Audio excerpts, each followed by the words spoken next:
విశ్వాసఘాతకులకు ఇలాగే జరుగుతుంది వాలి. నీకిప్పుడు జరిగినట్టే. యుద్ధ భూమిలో నిర్బలులు ప్రాణాలు కోల్పోతారు. కుటీల భక్షకుడి హస్తంలో. రక్షకులు యుద్ధం చేసేదే నిర్బలులను రక్షించడానికి. నీవు రక్షకుడివి వాలి.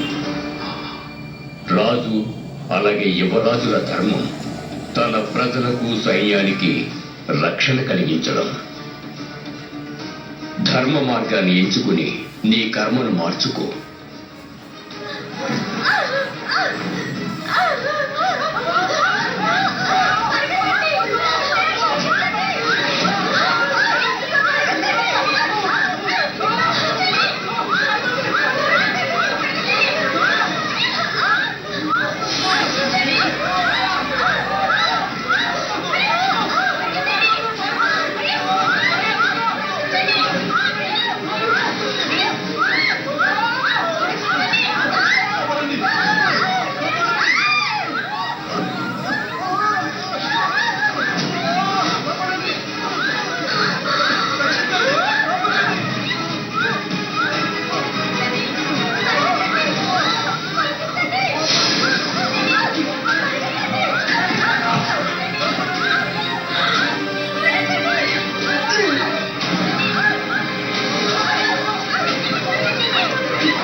ప్రజలు రాజుని అనుసరించాలి, విరుద్ధంగా కాదు.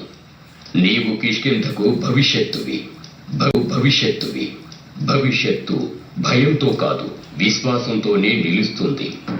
అలాగే అహంకారంతో కూడా కాదు, దయతో కార్యాన్ని సాధించడం అభ్యసించు. నేను మీ భావాలను గ్రహించాను జాంబవంతుల వారు. మీరు ఏదైతే అహంకారంగా భావిస్తున్నారో అది నా బలం. ఈ సమయంలో దాని ఆవశ్యకత ఉన్నది. ఇది సత్యయుగం కాదు. ఒకసారి ఈ గుహ వెలుపలకు రండి, వీక్షించండి ఈ లోకం ఎంతలా పరివర్తనం చెందినదో. ఈ లోకంలో బలవంతుడే సురక్షితంగా ఉంటాడు, ప్రగతిని సాధించగలడు. ఒకవేళ వానరులు సమర్థులైతే అసుర రాజ్యమైన లంకను శాసించడానికి ఎందుకు ప్రయత్నం చేయడం లేదు? అలా కాకుండా ఈ కిష్కింధ రాజ్య సంరక్షణను నిర్బలులకు అప్పగిస్తే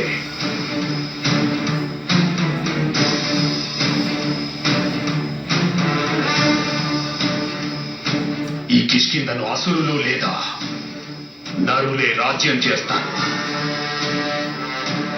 మన వానరుల అస్తిత్వం కోల్పోవలసి వస్తుంది. మనము బలాన్ని ఉపయోగించకుంటే శాశ్వతంగా వనవాసులుగా ఉండవలసి వస్తుంది జాంబవంత పితామహ.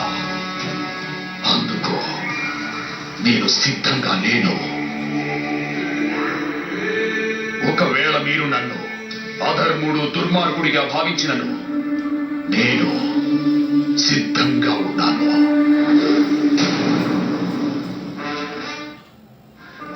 నాయకుడి ఆలోచన సమాజానికి మార్గదర్శకంగా నిలుస్తుంది వాలి.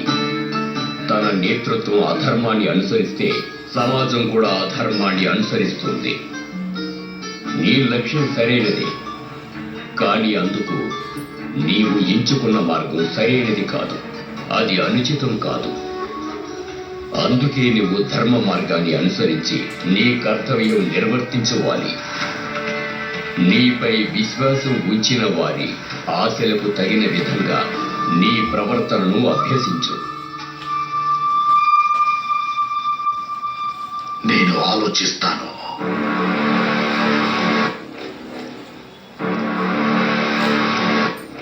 ఆగువాలి. స్వప్నములు భవిష్యత్తుకు సంకేతాలు మాత్రమే కాదు. అప్రమత్తంగా ఉండకపోతే వర్తమాన కర్మఫలముగా మారి అవి సత్యములవుతాయి.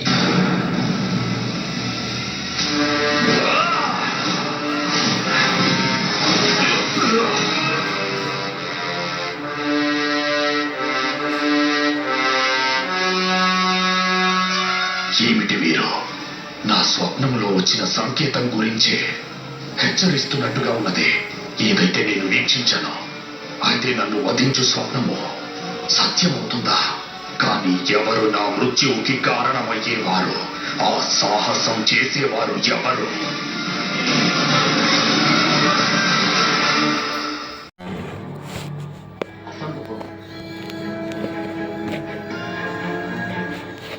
అగ్రజ, ఇంత పెద్ద శిల ఏ ఆధారం లేకుండా శూన్యంలో స్థిరంగా ఉందా? విచిత్రంగా ఉంది. ప్రణామాలు కిష్కింద కుమార. ప్రణామాలు.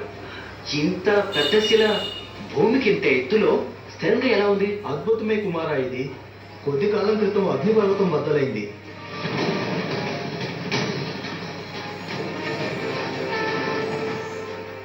మహాదేవుడి కృపతో ఆ రోజు అంజనాదేవి ప్రాణాలు దక్కాయి. అప్పటి నుంచి ఈ శిల ఇలాగే ఉంది. మహోన్నతమైనదని పూజించబడుతున్నది. అంజనాదేవి ఆవిడ సంతానంపై మహాదేవుని యొక్క కృప ఉంది. అగ్రజ, అసలు నమ్మకం కలగటం లేదు. అసలు ఇది చమత్కారమా కాదా? నేను మీ మీద నమ్మకంతో ఈ భీమశిల క్రిందకి పెడుతున్నాను. ఒకవేళ సంతులత పాడైతే మీరు చూసుకోండి.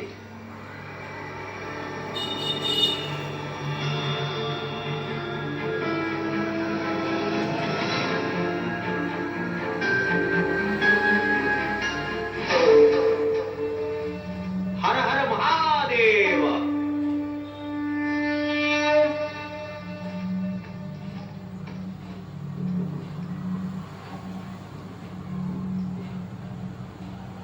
నిజంగా ఇది ఎంతో అద్భుతం.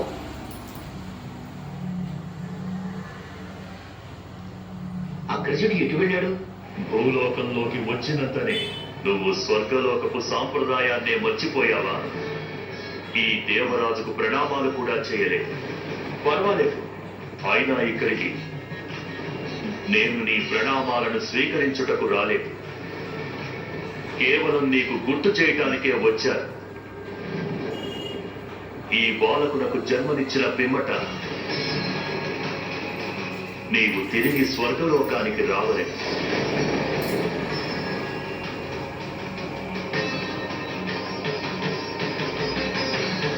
కుంజకస్థల, గతంలో నీవు నా ఆజ్ఞను ధిక్కరించి ఎంతో దోషానికి అర్హురాలివయ్యావు. నా శిశువును విడిచిపెట్టి నేను స్వర్గలోకానికి రాలేను. నువ్వు వచ్చి తీరాలి కుంజకస్థల. ఇది నీకు తప్పని నియతి. ఈ బాలునికి జన్మనిచ్చిన అనంతరం నీవు స్వర్గలోకానికి రావాలి. తన తల్లి లేకుండానే పెరగటం అనేది ఈ బాలకుని విధి. కాబట్టి పుంజకస్థల, ఇక ఈ పంతానికి అర్థం లేదు. నీ పుత్రునికి జన్మనిచ్చి స్వర్గానికి తిరిగిరా. నేను నీ రాక కోసం ఎదురు చూస్తుంటాను.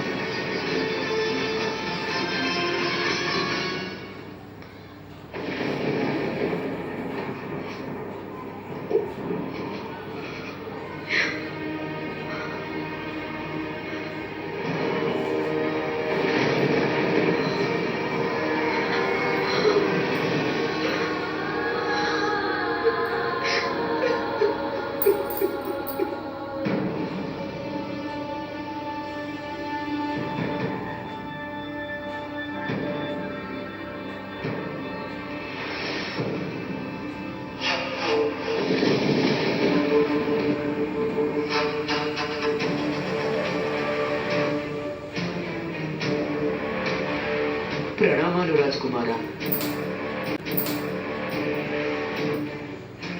నా ప్రాణాలు తీసుకోండి. నేను మిమ్మల్ని నిరాశపరిచాను. 9 మాసాలుగా 4 దిశలలో నా ప్రజలతో పాటు తిరుగుతున్నాను. మీకు ఏం కావాలో నాకు అర్థం కావడం లేదు రాజకుమారా. దయచేసి నాకు వివరించండి. మీరు మీ స్వప్నంలో ఏం చూశారు?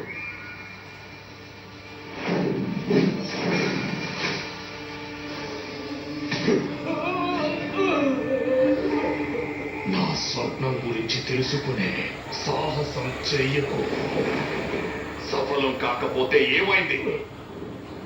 నేను వెతుకుతున్న దాన్ని సాధించి తీరతాను. అర్థమైందా?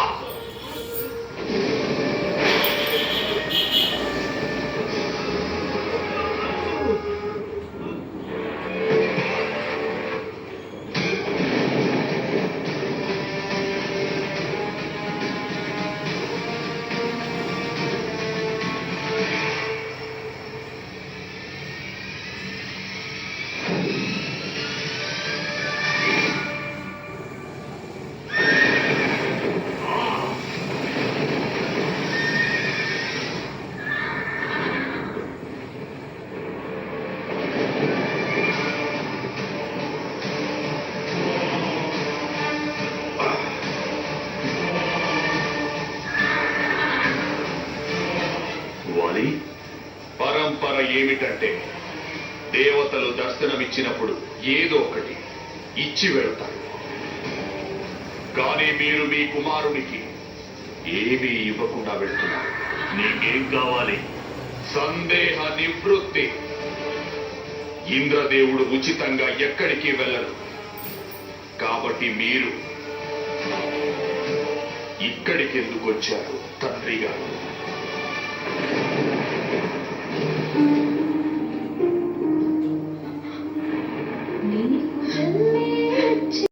అంజనా, కాస్త ఓపిక పట్టండి.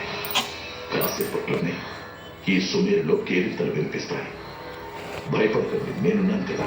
రాషా కూడా ఇక్కడే ఉంది. మంత్రసాని కూడా వచ్చేస్తూ ఉంటుంది. మీరంతా త్వరగా చేయండి, త్వరగా. సుమేరు రాజా, నేను కంగారు పట్టలేదు. నాకేదో విచిత్రమైన అనుభూతి కలుగుతుంది. నాకేమో అశుభ సంకేతాలు వస్తున్నాయి. నేను ఇప్పుడే వస్తాను. మహారాజా, నాకు భయంగా ఉంది. నేను ఇప్పుడే వస్తాను.